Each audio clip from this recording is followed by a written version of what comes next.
Bonjour à vous et bienvenue dans cette vidéo où nous allons, comme à notre habitude, aborder la nouvelle lune qui s'est déroulée ce 20 novembre, donc avec Jordan Matelin. Bonjour Jordan, Bonjour Marie.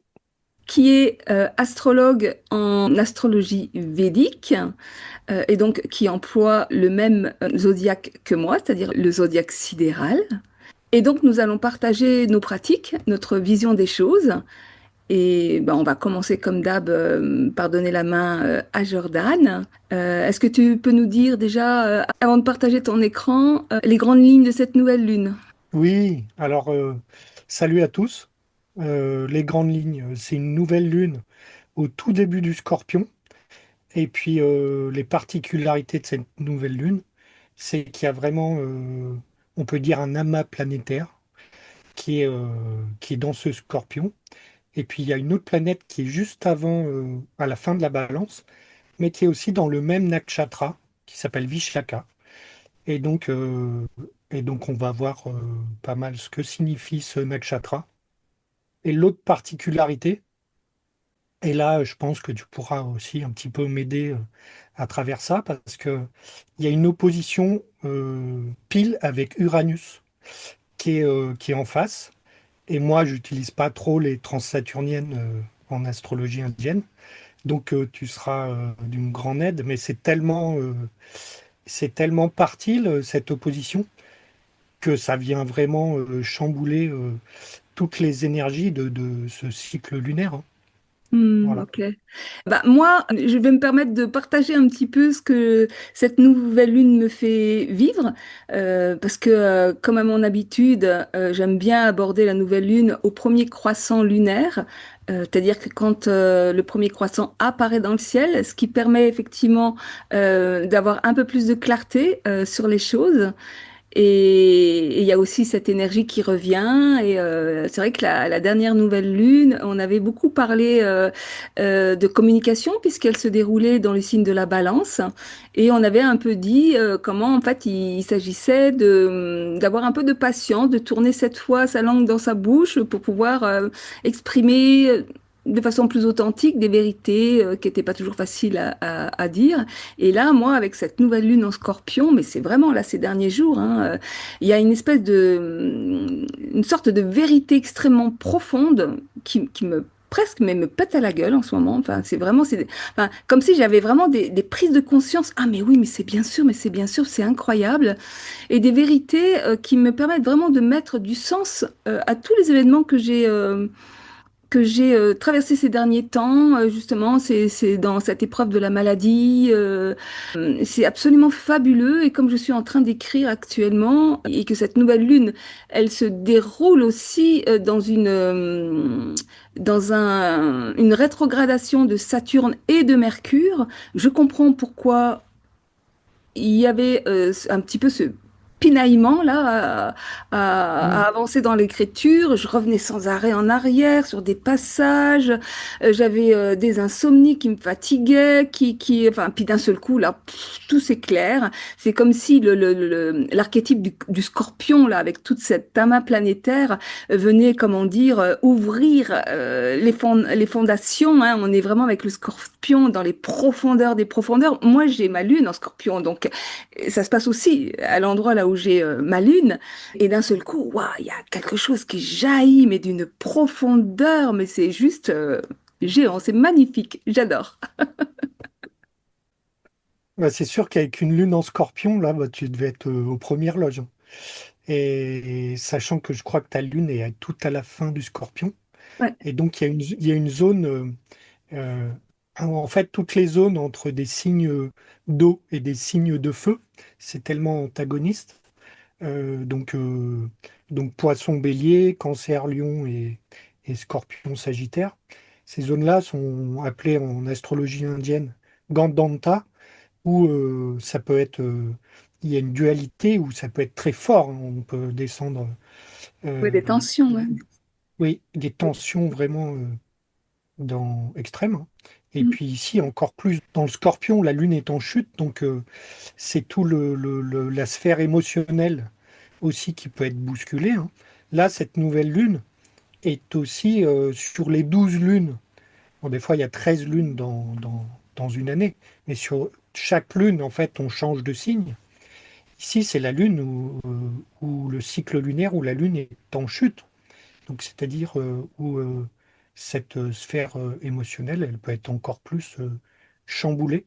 Alors, ça peut venir hein, par des prises de conscience ou d'autres choses, hein, on va voir ça. Là, ce qui est pas mal, c'est que Mars est chez lui. Il est maître de cette nouvelle lune et il est dans le Scorpion, dans son domaine, Ouais, dans ces terres sombres du Scorpion. Et il peut donner cette volonté, lui, parce qu'il va être puissant ici, pour ouais.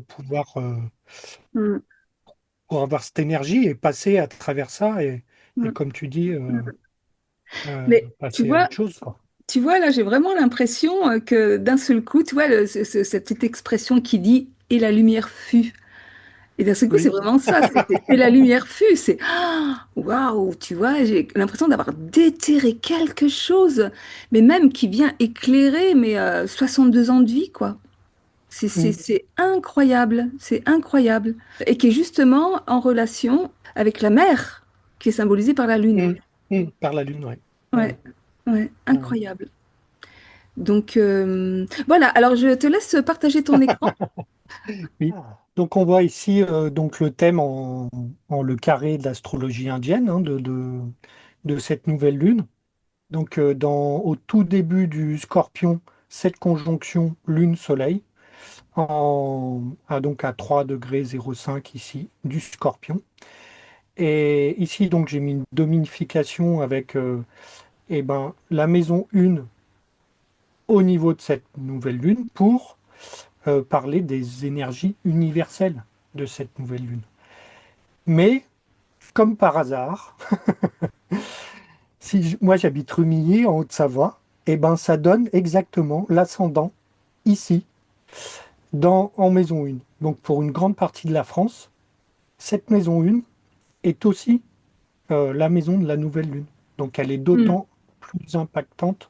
mm, Voilà. Donc on voit qu'il y a ben, la conjonction lune-soleil là. Collé, on a Mercure rétrograde.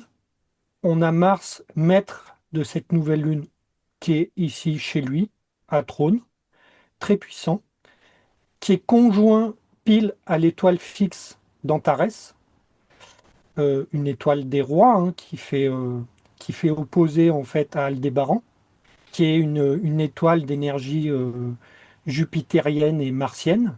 Ça, c'est les gros éléments. On voit cette opposition, mais quasiment partile. Hein.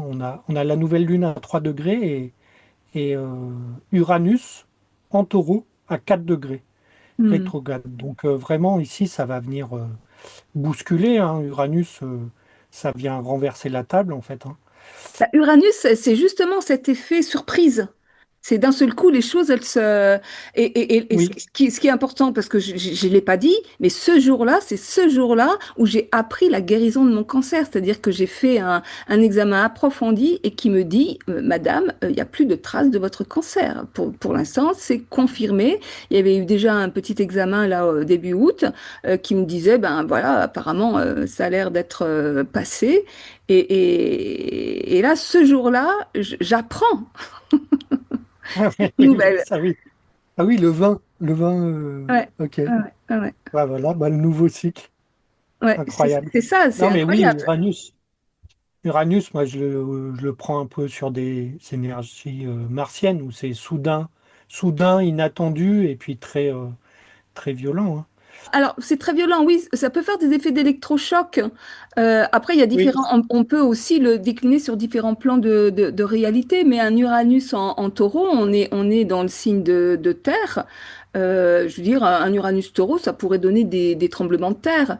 Donc, s'il s'agit de mm, nous, bah, c'est des tremblements corporels, enfin, ou quelque part, on peut sentir mm. nos fondations un peu fragiles, des fondations qui s'ouvrent, soit pour faire jaillir la lumière, soit pour tomber au fond et pour aller faire nos récoltes, parce qu'en fait, quand on tombe au fond, c'est toujours pour aller récolter quelque chose, hein, trouver la perle.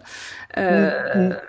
donc cet Uranus, il peut effectivement, en opposition avec cette nouvelle lune, Ça vient marquer tout le cycle lunaire, hein. Donc, pendant les 28 prochains jours, on peut s'attendre peut-être à des choses qui vont trembler à l'intérieur, qui vont comment dire, venir nous secouer, Oui, en fait, hein. Nous oui, oui, secouer, oui. histoire de... Parce que quand on est secoué, c'est parce qu'on a besoin d'éjecter des choses, hein. Mm. Ça me fait penser, tu sais, à la bande dessinée, je sais plus comment ça s'appelait. C'est l'histoire d'un chat qui court après une souris sans arrêt. Et quand il attrape la souris, il y a toujours une vieille mamie qui arrive et puis qui lui tape dessus en lui disant crash, crash, crash, crash. C'est un peu ça, Uranus. C'est Titi Grominet, ça, non? Oui, c'est ça, Titi et Gros Minet. Crash, crash, crash, crash. Uranus, il vient, il a cette fonction, crash, tu vois. Et donc ça crache, ça peut cracher fort parce que quand on refuse de cracher, il tape encore plus fort. Mais voilà. Et tu vois, le fait de cracher, de sortir les choses, il y a un peu, entre guillemets, de cette énergie de nouvelle lune, c'est aussi une invitation à cracher ou à vider nos poubelles, encore une Ouais, fois, ouais. vider des poubelles, entre guillemets, parce que il y a toutes ces planètes, la nouvelle lune, Mercure, donc ici l'ascendant, et même Vénus qui est dans la balance juste avant, qui est dans le même nakshatra qui s'appelle Vishaka. Vishaka, c'est géré par Jupiter, mais il y a une notion en fait de victoire, de conquête, d'ambition qui peut être un peu délétère, hein. C'est-à-dire que c'est tellement, on peut être tellement ambitieux que on peut faire n'importe quoi pour arriver à nos fins. Hmm. Mais ici, cette nouvelle lune, elle est au début du Scorpion. Elle est vraiment dans la forge alchimique du Scorpion et elle peut donner cette capacité en fait à aller chercher au fond et transformer les choses. Et Vénus en 12, ça représente beaucoup des attachements liés à des addictions. Ça peut être la cigarette, l'alcool, la drogue, ou etc. Ou des trucs un peu moins forts aussi, hein. Bah, Mais des addictions affectives avec Vénus Balance, oui, c'est ce qu'on appelle la dépendance affective. oui, oui.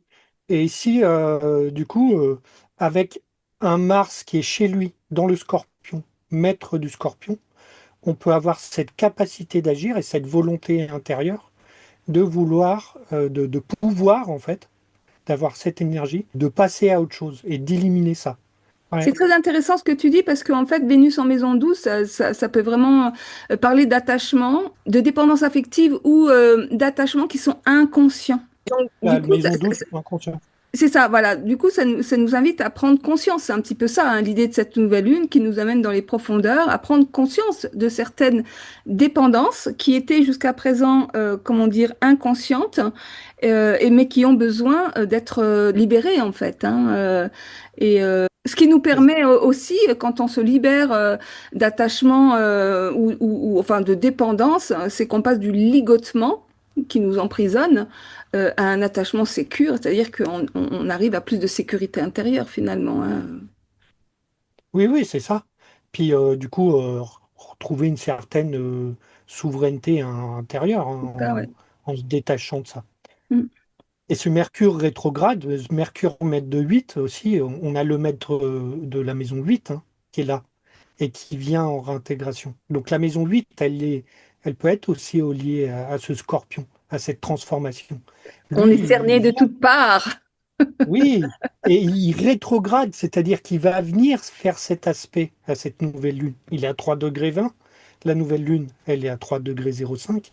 Il arrive pour aider et venir mettre en conscience, en fait.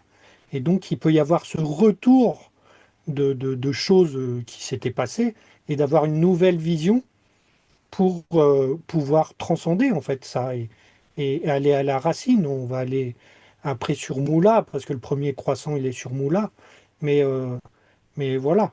Et ça, avec cette opposition Uranus, bah, ça peut se faire de façon très soudaine, sur des prises de conscience très fortes et bouleversantes et qui peuvent venir un peu renverser la table du corps émotionnel, en fait, hein. Mm. Ça bouleverse et tout, mais derrière, c'est pour trouver une lumière. Mm. L'autre, l'autre chose qui appuie encore ça, c'est que Jupiter, maître de ce nakshatra, de toutes ces planètes qui sont en Vishaka, il est lui-même aussi dans cette maison 8. Mm. Il est aussi lui-même dans cette partie, euh, c'est-à-dire qu'on a le maître de 8 et Jupiter en 8 qui maîtrise tout, tout ce nakshatra et toutes ces planètes. Ce que je voudrais dire par rapport à ce Mercure, maître de 8, c'est aussi mettre en lumière tous les mensonges, voire les abus dont on a pu être Oui, victime, dont nous avons pu hériter même de notre oui, histoire familiale, hériter des autres. Hein. oui, C'est les mensonges qui s'éclairent, les abus. oui. C'est le fait de prendre conscience, ou oui, ou qu'on s'est fait manipuler, C'est qu'on a ça, ouais. été, Mm, on a été dans une illusion et qu'on ouais, s'est fait manipuler mm, et prendre de conscience de certaines choses. mm, Après, il y a vraiment quand même, on, peut- on est obligé d'en parler, mais c'est possible qu'on soit confronté à des deuils, hein, des deuils. Là, il est maître de 11 aussi, c'est-à-dire que toute la sphère familiale, etc. Si la maison 8, la première signification, eh ben, c'est la mort, mais aussi la mort à mm. travers le corps. Tout à fait. Et Voilà. du coup, parce que le signe du scorpion, c'est vraiment la vision juste. Donc, du coup, ça nous amène à avoir une vision plus juste de la réalité, de ce que nous sommes. Donc, de rétablir finalement l'ombre et la lumière, enfin, de retrouver une sorte d'équilibre entre, voilà, il y a ce qui se voit, il y a ce qui se voit pas, et comment j'assume en fait les deux parties.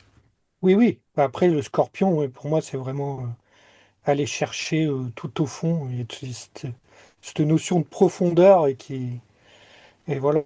Et après, il y a dans le scorpion, enfin moi, j'ai toujours, parce qu'il y a cette ambiguïté entre l'eau et le feu, et j'ai toujours cette image un peu dans scorpion, c'est-à-dire que on met de l'eau dans une casserole sur le feu, et puis tout doucement, ça bout, ça bout, ça bout, et jusqu'à que ça fasse des petites bulles, et puis ça peut déborder après et partir en ébullition, ou si c'est du lait, et voilà, et à faire des dégâts en fait, hein, parce que si ça n'a pas été maîtrisé, À moins que ce soit l'eau qui éteigne le feu.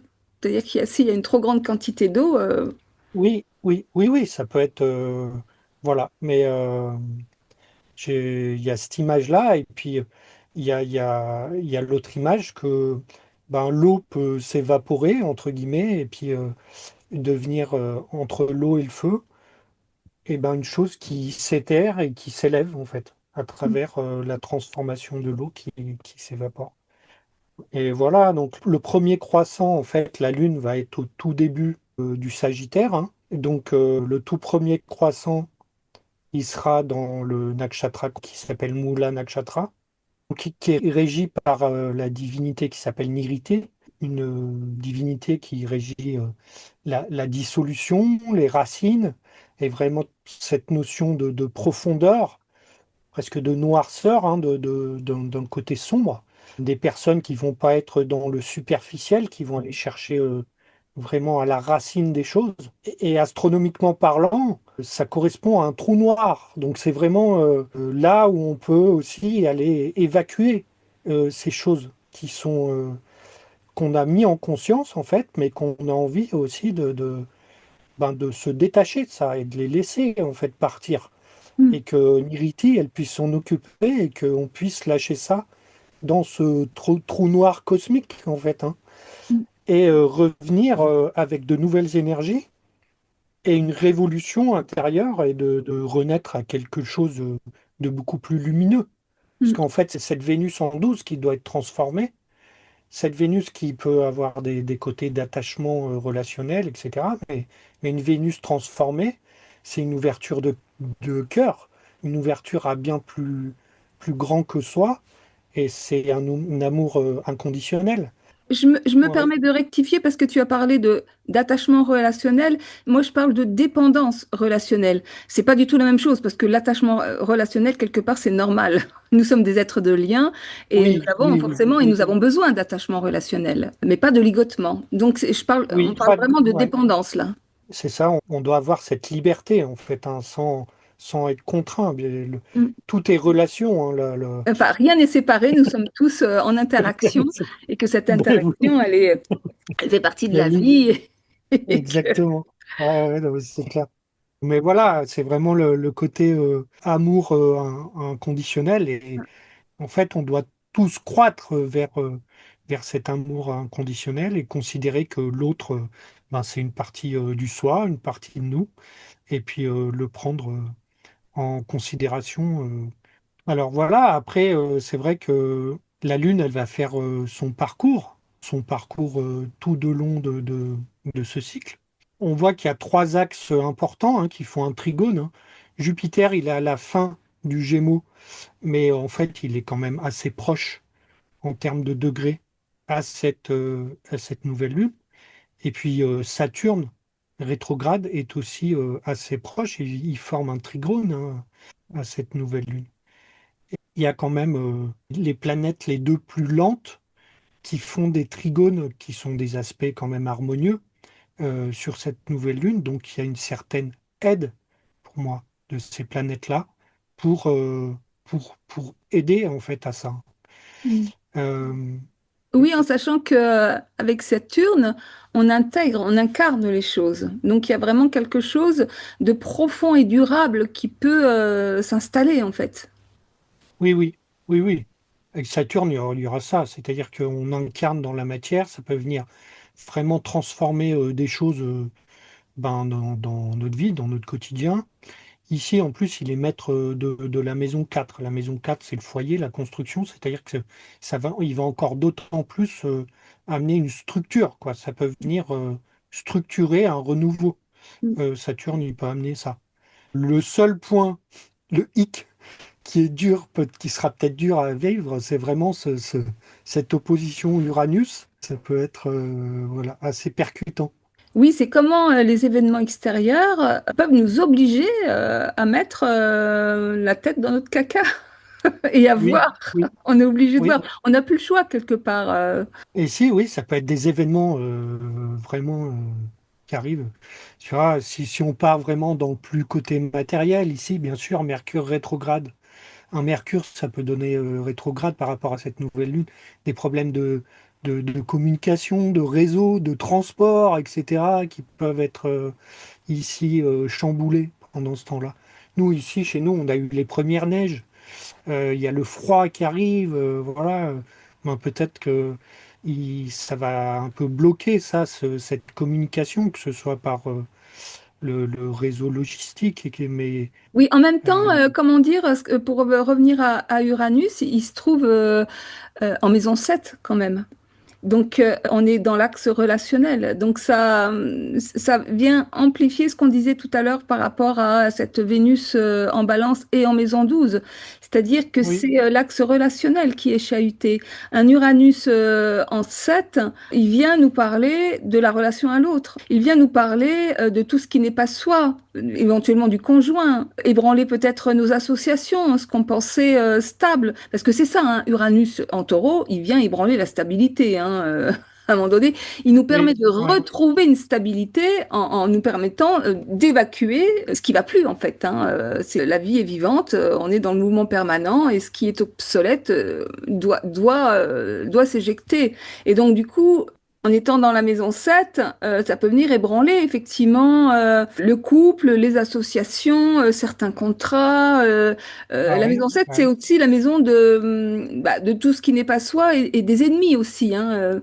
Voilà, donc Sachant que Mercure, il est maître de 11, donc il représente aussi cette communication avec les amis, les réseaux, les communautés, etc. Et tu vois, oui, c'est bien ce ça que je peut dis, nous appuyer. sommes Oui. cernés de tous les côtés. Ah, on est cerné.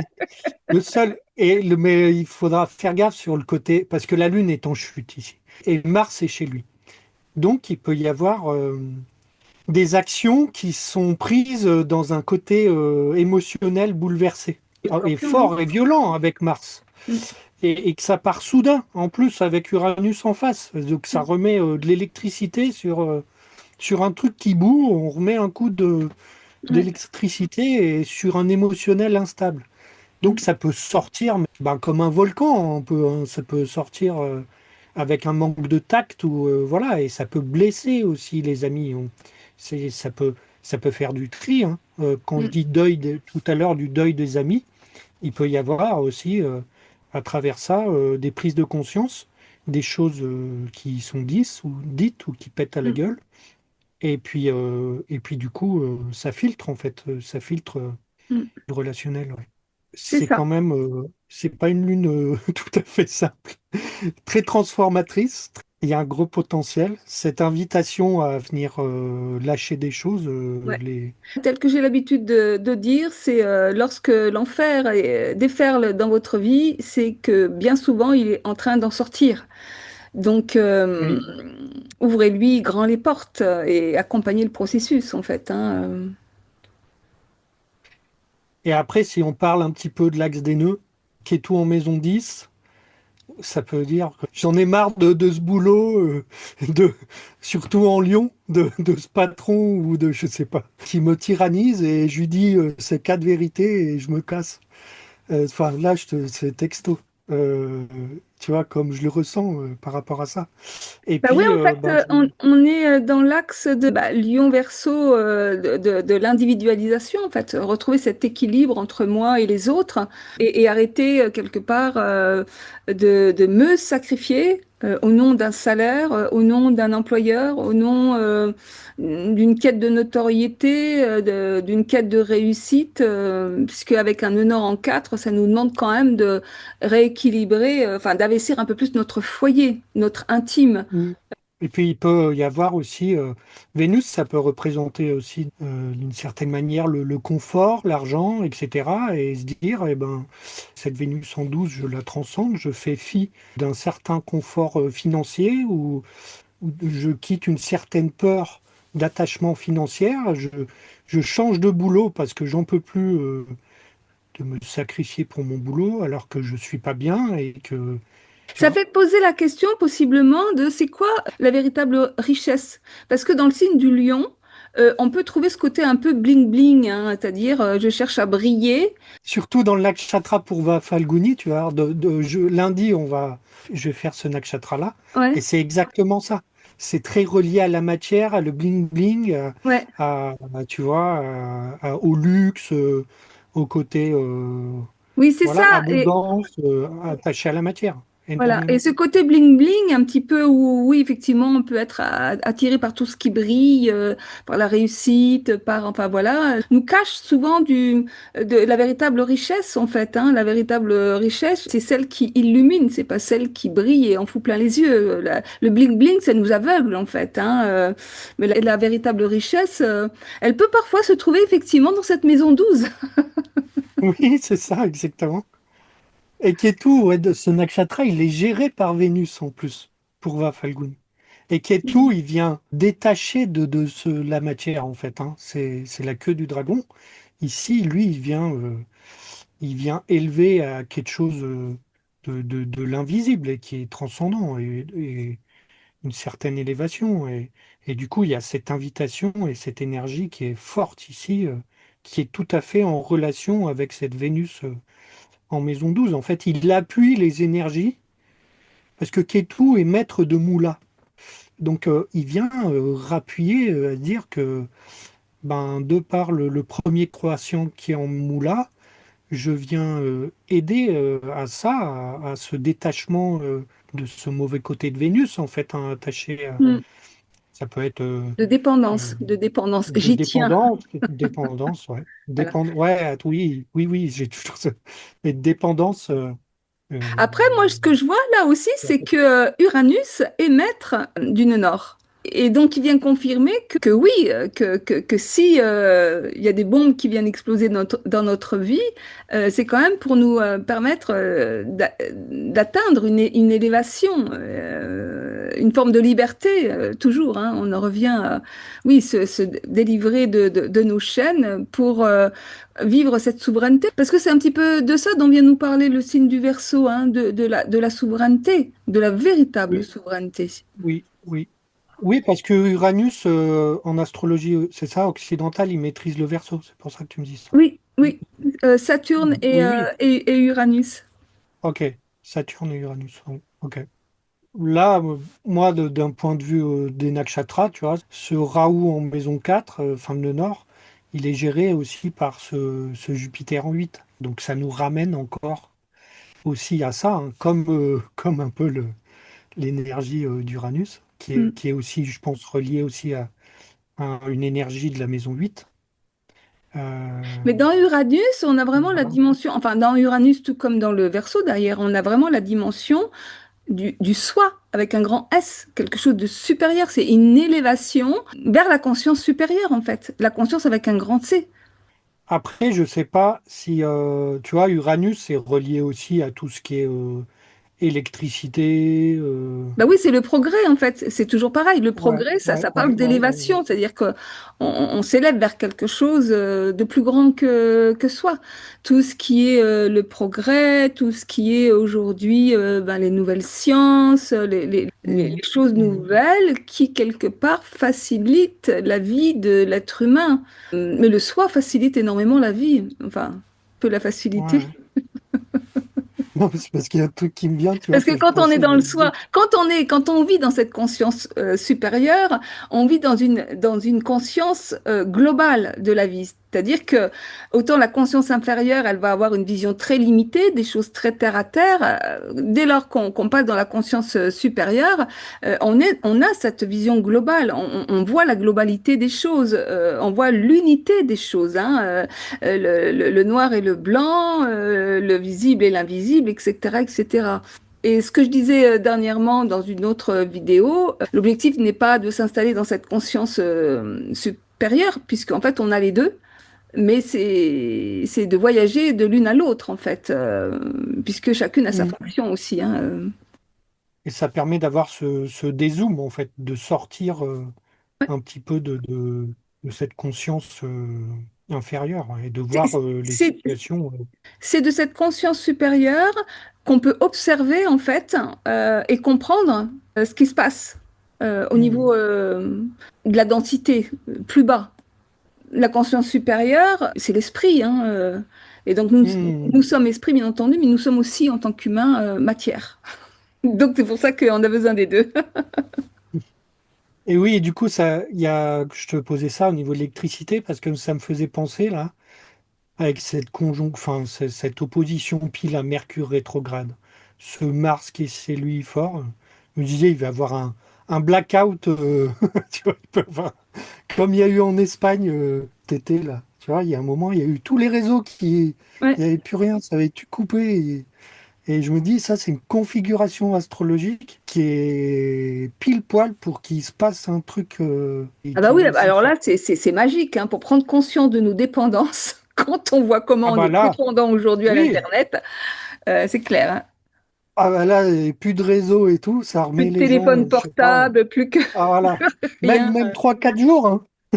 Même 3 4 jours, hein. Ouais, ouais, ouais, C'est possible. Et en fait, la config, elle représente aussi pas mal ça. ouais. Voilà, puis au niveau de la France, juste un petit mot, j'avais fait une vidéo sur ma chaîne sur Macron. Tout à fait, j'allais y Parce que, venir justement. Ouais. ouais, ouais, parce que notre cher président, il a son milieu du ciel pile conjoint à cette nouvelle lune. Et donc le milieu du ciel, enfin toi tu pourras en parler plus que moi, hein, mais c'est vraiment relié à la profession, etc., le fait de briller. Et ben opposition Uranus avec Mars. Mars c'est le maître de la maison 4 chez lui. Et donc ça peut représenter le peuple. C'était vraiment spectaculaire en fait, hein, qu'il y ait cette nouvelle lune pile sur le milieu du ciel de notre président. Et puis surtout que j'avais vu à la dernière éclipse, tu sais, je fais des prévisions par rapport aux éclipses, où la dernière éclipse, il avait un aspect de Mars qui était dans sa maison 10 à ce moment-là, et qui aspectait l'ascendant, mais de façon vraiment partile, et au carré en plus. Donc voilà, on va voir ce qui va se passer, mais c'est possible qu'il puisse avoir, je sais pas, des révolutions, des manifestations, Une perte de voilà. pouvoir, est-ce qu'il pourrait être destitué de Bah son oui, c'est trône? possible, hein. Ouais, ouais, c'est possible. Moi, c'est ce que j'avais J'aimerais bien, en fait. Mais bon, C'est comme si, mais- ah bon. Avec Uranus en maison 4, c'est comme s'il était assis sur une bombe. Mais oui, c'est fort probable. Alors, est-ce que... On va voir, hein. Là, apparemment, tout ce qu'ils avaient voté sur le budget, là, ils ont tout rayé d'un trait, hein. Ça faisait 2 semaines qu'ils étaient en train de... Donc là, ça se trouve, le gouvernement, il va ressauter. Ouais, puis avec Euh, tout ce qui se passe avec l'Ukraine, là, tout ce qu'ils sont en train mm, d'essayer de nous faire gober afin qu'on se sacrifie pour qu'ils puissent financer la guerre en oui. Ukraine. Enfin, c'est Et hallucinant. du coup, ouais, Vishaka, il y a ce côté aussi donc de pouvoir, hein, et de réussite, hein. Ça peut être très ambitieux. Et c'est Jupiter-Mars. Il y a un côté, c'est des étoiles qui représentent les rois. Et donc ça, c'est aussi lié au pouvoir. Et il peut avoir ce comportement en fait encore plus va-t-en-guerre, c'est-à-dire axé sur un ennemi extérieur, etc., pour conserver son pouvoir. Et Vishaka, c'est je peux, enfin, je m'en fous des dommages collatéraux. Si j'ai Mm, un but, j'y vais, quels que soient les moyens, même si ça peut faire des dégâts. Lui, il a quand même cette énergie personnelle. Donc ça peut être dans ce sens-là. Est-ce que le peuple, à ce moment-là, va créer des manifestations? C'est dur, hein. Avant les périodes de Noël, souvent on est chez soi, on prépare les fêtes et on monte le sapin. C'est pas dans les énergies d'aller d'aller prendre la Bastille, mais, ouais. mais Bah, après, c'est quand même possible. C'est quand ouais. même possible. Après, au moment de Noël, on sera déjà passé dans l'autre cycle. Oui, oui, oui, oui. Oui, oui, ça sera une autre lunaison. Mm, Si ça se fait, c'est là, et puis jusqu'à début décembre, jusqu'au 20 décembre ou 17, 18, un truc comme ça. Mais oui, ça, c'est un potentiel. Je serais curieux de voir comment ça va se passer par la suite. oui, moi aussi, je suis très curieuse de savoir comment ça va se dérouler finalement.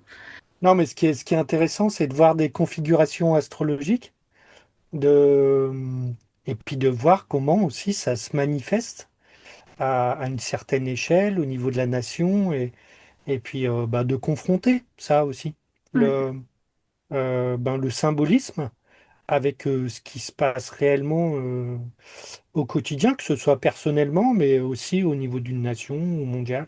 mm, Et je trouve ça, voilà, c'est super intéressant parce que ouais, ouais, ouais, euh, ouais, ouais, ouais, tout à fait. Et du coup, j'en profite pour parler du fait que on va se retrouver la prochaine fois pour faire les prévisions de l'année 2026. Donc, ce sera oui. normalement une vidéo à plusieurs. Ce sera une surprise. Je ne sais pas encore qui va participer. En tous les cas, au moins toi et Jana. Et puis après, j'attends encore deux autres réponses. Donc, c'est possible qu'on fasse ça au niveau de la prochaine nouvelle lune. Voilà, donc du coup, peut-être qu'on parlera de ce prochain cycle lunaire qui viendra marquer aussi le mois de janvier et donc le démarrage de cette nouvelle année civile, en Mm. sachant que la nouvelle année astrologique, elle démarre au premier Nissan avec le printemps. Voilà. Eh bien, écoute, je te propose qu'on arrête là déjà. On a dit plein de choses très intéressantes. Et bah, je te remercie. Je te souhaite une très bonne fin de week-end et je te dis à très bientôt. Puisque, oui, je ne vous l'ai pas dit, mais je fais des cours d'astrologie indienne avec Jordan. C'est passionnant. Au revoir, Jordan. Au revoir, merci à tous. Salut. Ciao. Au revoir à tous.